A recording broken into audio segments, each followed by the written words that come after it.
đá tôi làm vậy tập ra xong cứ bác cho lên miền cả nè lên bị trình gì chụp dây smart cái bài là khâu nè server mai cái kẹt từ seru mua rồi lâu giảm tiền à bạn lên ra có được mấy cái ban lên ban anh chứ nhưng bao phải file tới bạn châu cả còn mình sẽ lên rồi còn nữa rồi mình trâu bàn tí cái đó gọn luôn nó có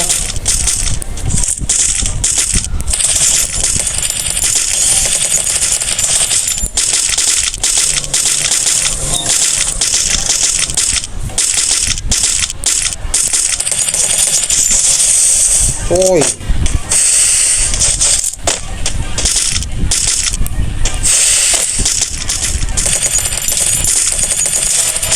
nặng mới vô đi ngồi nặng mới tiếp hả à bro em ta chào áo chơi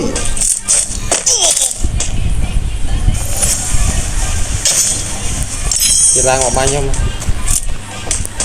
dua bạn ơi chú này thế nào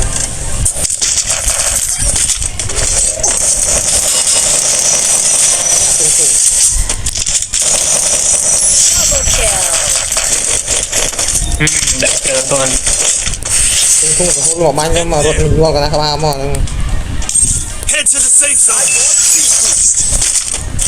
giờ đang hàng mạch ván chư mà lâu lúc ấy con mình tự sẽ đây kiếm bằng hàng đầy bệnh giờ đây kia mặt trâu rồi em lên nhà lúc trâu đó rồi đâu lúc đôn là này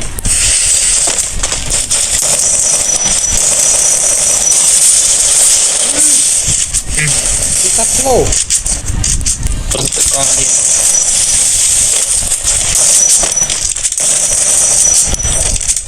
em cho làm đỏ phương play bánh kì phương bánh kì trên kia bắt ấy à cái phương play à nè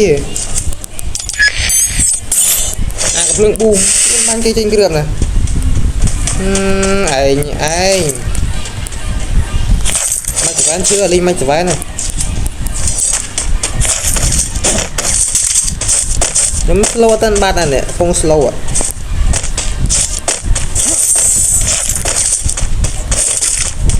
đang áp đặt còn có đói chứ thì con tên này có mấy cái hàng con này anh gấp thế này bạn tự kill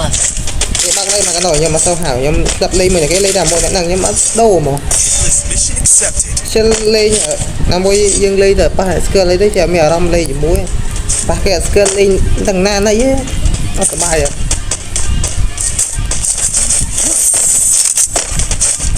vậy mẹ ở công ty này score man tự tu thì đâu có cái này score là để sao ta akan seri like game no em nữa tidak like banget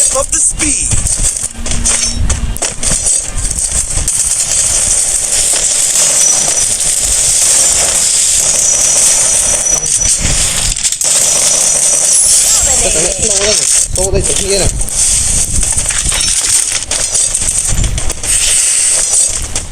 ô mình đi tra nó có bị mua rồi các bạn không hôn nó bom cắt chuối nữa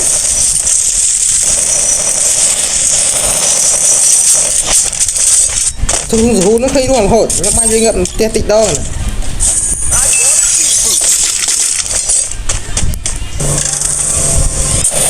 mà kia ô một tên tam kia cả chơi mà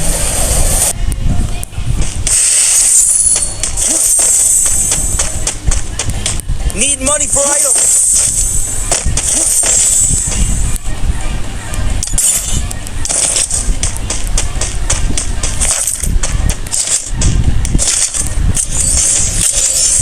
đặt là quê nhỉ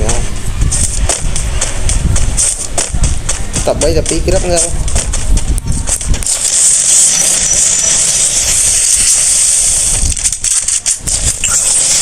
nah thì mơ thằng mẹ và cái này cái xe bánh kia nó xe bánh tiền nó rất này này trong đá tôi làm vậy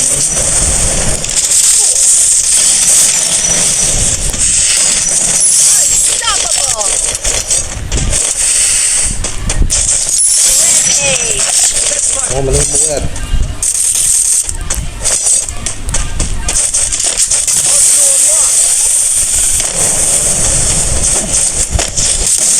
bên ta thì mình lòng dây linh kia trong này là ai thế này đẹp xây nha.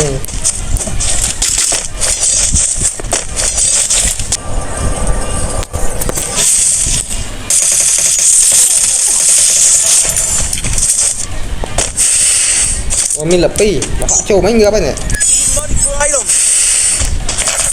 mang đấy chân này là Mấy bạn họ chỗ liên xù đó. Nó slow đá nè. mới nhộn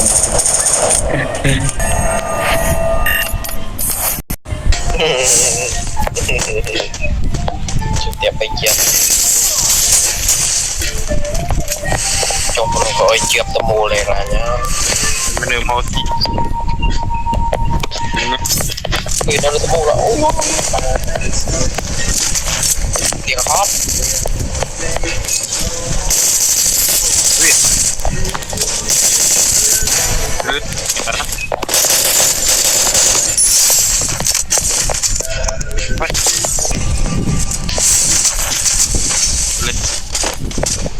nó lại nhanh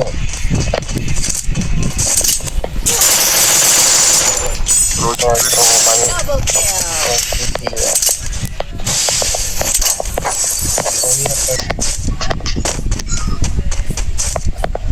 cả một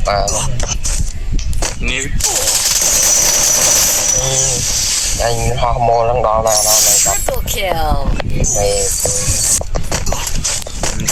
tôi năm ba rồi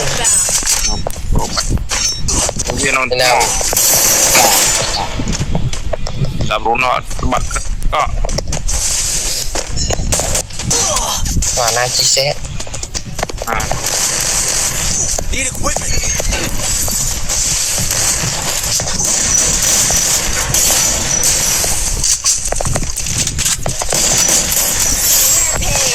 mẹ với chia sẻ rồi ba nhà chia sẻ ui mày ta cho anh biết ảo màu chú nhà này thích lên anh ấy ba nhà màu rồi này đi cho màu anh cái đó cũng chết màu này nhấp là màu nghe vậy cho nó không đâu bị trôi cho cái mùi đừng rùa tao bánh bánh trôi với chút nhé rồi bạn đây bukan đẹp bình bạn miên rùa nè là cái pi xong với mà chui khi này nó bên miên tiền rùa thì là nhưng đó sẽ tôi nè nó nè năng bên vậy to trời nhá bố đã có mà vì một chút mình vẫn nói nó là pro nên là cất đi biết nó này biết nó nên nó biết rồi cứ bắt này nè